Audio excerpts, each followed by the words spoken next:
3 साल 3 साल मैंने इस जेल में बिना किसी गलती के काटे हैं। आज मैं आजाद तो हो रहा हूं, पर इस बात की मैं खुशी जाहिर करूं या दुख, मुझे समझ नहीं आ रहा। लगभग 21 साल का विक्रांत जेल में अपना सामान पैक करते हुए बोल रहा था।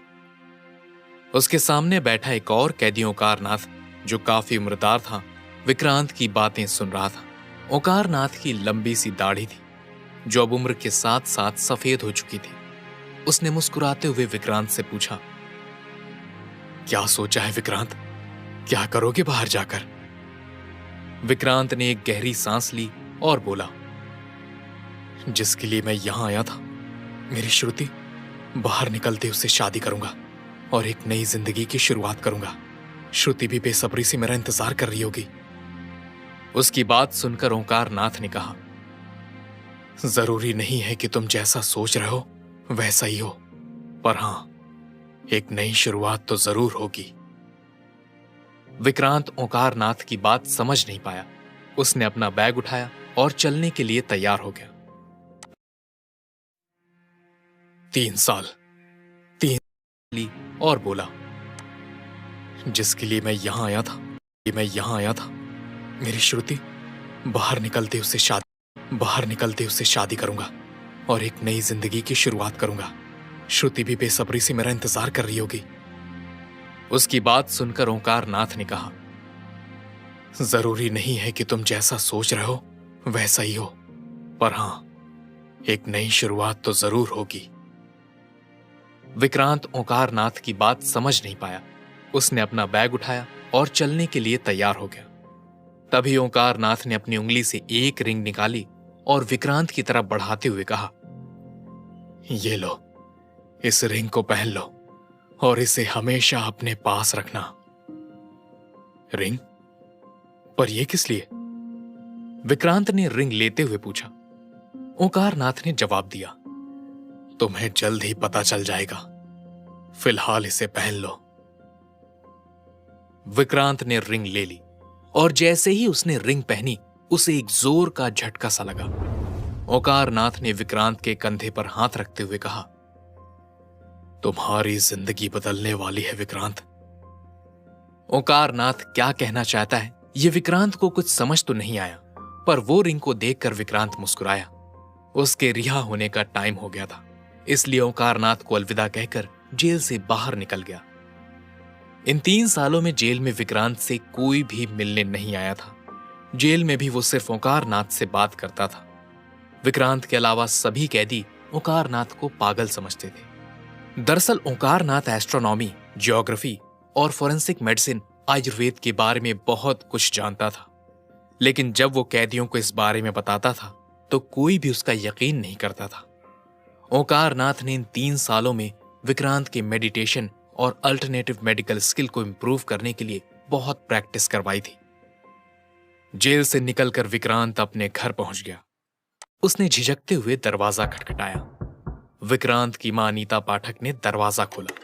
उन्होंने एक काला चश्मा पहना था। ऐसा लग रहा था कि वो कुछ देख नहीं सकती थी। हाथों से टटोलते हुए अनीता ने पूछा, कौन है? अपनी मां का हाथ पकड़ते हुए विक्रांत धीरे से बोला, मैं हूं मां। विक्रांत की आवाज सुनते ही उसकी मां ने उसे गले लगा लिया और रोने लगी। अपनी मां को स्टूल पर बिठाते हुए विक्रांत ने पूछा, आपकी आंखों को क्या हुआ है मां? विक्रांत को कुछ समझ नहीं आ रहा था। जब वो जेल गया था तब उसकी मां बिल्कुल ठीक थी। इस बीच ऐसा क्या हुआ कि उनकी आंखें भी चली गई? विक्रांत ये सब सोच रहा था, तब अनीता ने रोते हुए बताया, तुम्हारे जेल जाने के बाद तुम्हारे पापा की नौकरी चली गई और फिर कुछ ही वक्त बाद मुझे आंखों में धुंधला दिखाई देने लगा। डॉक्टर को दिखाया तो उसने कहा कि मोतियाबिंद का ऑपरेशन करवाना पड़ेगा। हमारे लिए तो घर चलाना भी मुश्किल हो रहा था। ऑपरेशन के पैसे कहां से आते? आखिर में उसी वजह से मेरी आंखों की रोशनी चली गई। अपनी मां की बातें सुनकर विक्रांत की आंखों से आंसू छलकने लगे। उसने धीरे से पूछा, इतनी तकलीफें सहने की क्या जरूरत थी मां? मैं नहीं था पर श्रुति तो थी ना, उसकी मदद ले लेते। अनीता कुछ बोलती उससे पहले ही जोर से किसी ने दरवाजा पीटा। विक्रांत की मां अचानक बहुत डर गई। अपनी मां के चेहरे पर डर देखकर विक्रांत ने पूछा, कौन आया है मां? अनीता डरे हुए स्वर में बोली, कोई नहीं है, तुम अपने कमरे में जाओ और चाहे कुछ भी हो जाए बाहर मत निकलना। विक्रांत ने दलील करने की कोशिश की, लेकिन अनीता ने उसे अंदर भेज दिया और फिर दरवाजा खोला। विक्रांत ने अपने कमरे के दरवाजे से बाहर झांक कर देखा तो दरवाजे पर 2 लोग खड़े थे, जिनके पूरे शरीर पर टैटू बने हुए थे और वो चेहरे से काफी डेंजरस लग रहे थे। दरवाजा खोलते ही उनमें से एक शख्स ने सख्त आवाज में पूछा, हाँ बुढ़िया, सब तैयार है ना? अनीता ने सिर हिलाया और हाथों से टटोलते हुए पास में रखी एक थैली उठाई और उनकी तरफ बढ़ा दी। उस आदमी ने थैली पकड़ी और उसे उलट दिया। उसमें रखे कुछ सिक्के और नोट जमीन पर बिखर गए। ये देखकर उस आदमी ने जोर से विक्रांत की मां को डांटते हुए कहा, ये सब क्या है बुढ़िया? अनीता ने हकलाते हुए कहा, पूरे 10,000 है मालिक, आपको यकीन ना हो तो गिन लीजिए। टैटू वाले आदमी ने विक्रांत की मां को धक्का देते हुए कहा, हमारे पास इतना टाइम नहीं है, उठाओ इसे और गिनो। विक्रांत की मां जमीन पर गिर गई। विक्रांत से यह देखा नहीं गया और वो दौड़ता हुआ बाहर आया और अनीता को उठाते हुए पूछा, मां आप ठीक हो ना? हालांकि अनीता काफी डर गई थी, इस वजह से कुछ बोल नहीं पाई। विक्रांत गुस्से में उन लोगों को घूर रहा था। उसे देखकर टैटू वाले आदमी ने अपने साथी से कहा, यार ये लड़का कहीं देखा हुआ सा लग रहा है, कहीं ये वो तो नहीं जो जेल गया था? वो और उसका साथी दोनों जोर जोर से हंसने लगे। विक्रांत उनकी तरफ पलटा। उसकी आंखों में जानलेवा इरादा नजर आ रहा था। उसने अपनी मुट्ठी कसकर बंद कर ली और उन दोनों की तरफ देखकर बोला, अगर यहां से अपने पैरों पर वापस जाना चाहते हो तो घुटने टेक कर मेरी मां से माफी मांगो, अभी के अभी। उसकी बात सुन उनमें से एक आगे बढ़ते हुए बोला, क्या क्या कहा तुमने? मुझे माफी मांगने के लिए कहा? तू जानता? वो इससे आगे कुछ बोलता उससे पहले ही विक्रांत ने उसके मुंह पर जोर से एक मुक्का मार दिया। इसी के साथ वो आदमी तुरंत जमीन पर गिर गया और उसके मुंह से खून बहने लगा। उसका साथी विक्रांत पर हमला करने के लिए जैसे ही आगे बढ़ा, विक्रांत ने उसका एक हाथ पकड़ लिया और लगातार उसे 5-7 मुक्के जड़ दिए, जिस वजह से उस आदमी की आंखों के सामने कुछ पलों के लिए अंधेरा छा गया। वो दोनों अब डर गए थे। बाहर भागते हुए वो चिल्लाए, हम तुम्हें छोड़ेंगे नहीं। उनके जाने के बाद विक्रांत को रियलाइज हुआ कि उसके अंदर अचानक ही इतनी ताकत आ गई थी। उसने जो किया था उससे वो खुद चौंक गया था। विक्रांत, मैंने तुम्हें बाहर आने के लिए मना किया था ना, तुम आज ही जेल से छूटे हो। अगर तुम्हें फिर से कुछ हो गया तो हमारा क्या होगा, सोचा है कभी तुमने? अनीता ने उसे टोका। इसी के साथ विक्रांत अपने ख्यालों से बाहर आया और जमीन पर बैठकर अपनी मां के घुटनों पर हाथ रखकर बोला, आप चिंता मत करो मां, कुछ नहीं होगा। अब मैं बाहर आ गया हूं, मैं सब कुछ ठीक कर दूंगा। यह कहकर विक्रांत जमीन पर बिखरे हुए पैसे उठाने लगा। तभी दरवाजे पर एक बुजुर्ग सा व्यक्ति आया, जिसने मैले पुराने कपड़े पहने हुए थे। उसकी हल्की सफेद दाढ़ी थी। ये विक्रांत के पिता संजीव पाठक थे। विक्रांत को देखते ही वो उस पर ताना मारते हुए बोले, ओहो, साहबजादे बाहर आ गए। अरे अनीता, इसकी अच्छी तरह से स्वागत किया या नहीं? अरे लोगों के बच्चे देश विदेश से पढ़कर लौटते हैं और हमारा बेटा जेल से सजा काट कर लौटा है। विक्रांत नजरें झुकाकर सुन रहा था। उसे लगा कि अगर वो घर में रुका तो उसके पिता उसे ताने देते रहेंगे, इसलिए उसने अपनी मां को जमीन से उठाकर सोफे पर बिठाया और धीरे से कहा, मां, मैं श्रुति से मिलने जा रहा हूं। श्रुति का नाम सुनते ही उसके पिता संजीव के हाव भाव बदल गए। गुस्से में वो बोले, कहीं जाने की जरूरत नहीं है, उस लड़की की वजह से ही हमारी ये हालत हुई है, और वैसे भी उससे तुमसे कुछ लेना देना नहीं है, वो तो धूमधाम से शादी कर रही है। संजीव की बात सुनकर विक्रांत को लगा कि शायद उसने गलत सुना। वो कुछ पूछता उससे पहले ही उसके पिताजी फिर बोल पड़े, सही सुना तुमने, उसकी शादी है आज।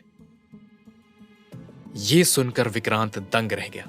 उसे अपने कानों पर यकीन नहीं हो रहा था। अचानक उसे गुस्सा आया और वो घर से बाहर निकल गया। विक्रांत को यकीन नहीं हो रहा था कि श्रुति उसके साथ ऐसा कर सकती थी। वो दौड़ता हुआ उसके घर की तरफ जाने लगा। रास्ते में उसने देखा उसकी रिंग में अचानक से लाल रंग चमकने लगा। विक्रांत रिंग की तरफ हैरानी से देख रहा था। तभी एक सफेद कार स्पीड में आई और विक्रांत को टक्कर मार दी। विक्रांत कुछ फीट दूर जाकर गिरा। वो कार एक लड़की संध्या शाह ड्राइव कर रही थी। वो तुरंत बाहर निकली और गुस्से से विक्रांत को घूरते हुए बोली, इडियट, देखकर नहीं चल सकते क्या? विक्रांत उठा और दर्द भरी आवाज में बोला, ओह पापा की परी, ज्यादा चपड़ चपड़ मत करो। तुम्हारी गाड़ी में ब्रेक नहीं था क्या? अगर मुझे कुछ हो जाता तो? विक्रांत का जवाब सुन संध्या और भी ज्यादा गुस्से से बोली, मुझसे इस तरह बात करने की तुम्हारी हिम्मत कैसे हुई? उन दोनों की बहस चल रही थी, तब संध्या की गाड़ी का दरवाजा खुला और सूट पहना हुआ एक अधेड़ उम्र का आदमी उदय शाह बाहर निकला। दिखने में वो काफी अमीर और बीमार आदमी लग रहा था। संध्या तुरंत उसके पास गई और उसे सहारा देते हुए बोली, डैड, आप बाहर क्यों आ गए? मिस्टर शाह ने हांफते हुए कहा, जल्दी चलो, हमें तुरंत हॉस्पिटल पहुंचना होगा। संध्या ने अपने बैग से एक नोटों की गड्डी निकाली और विक्रांत की तरफ फेंकते हुए बोली, इसे उठाओ और निकलो यहां से। तुम्हारे साथ बहस करने का मेरे पास बिल्कुल टाइम नहीं है। कहकर संध्या अपने पिता उदय को वापस गाड़ी में बिठाने जा रही थी। तभी अचानक विक्रांत बोला, हॉस्पिटल जाने का कोई फायदा नहीं है, बहुत देर हो चुकी है। इनका लेफ्ट लंग बहुत ही बुरी हालत में है, जिस वजह से इन्हें सांस लेने में कठिनाई हो रही है। लेकिन इस बीमारी का इलाज किसी डॉक्टर के पास नहीं है। विक्रांत की बात सुनते ही संध्या का पारा चढ़ गया। उसने गुस्से में कहा, क्या बकवास कर रहे हो? हमें अभी लेट हो रहा है, वरना तुझे मुंह तोड़ जवाब देती। चलिए डैड। तब उदय ने संध्या से कहा, एक मिनट संध्या, मुझे इनसे बात करने दो।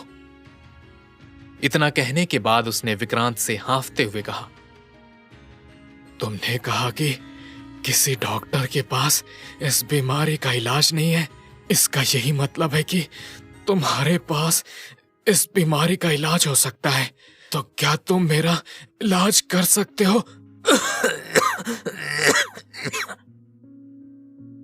इतना बोलते ही वो जोर जोर से खांसने लगे।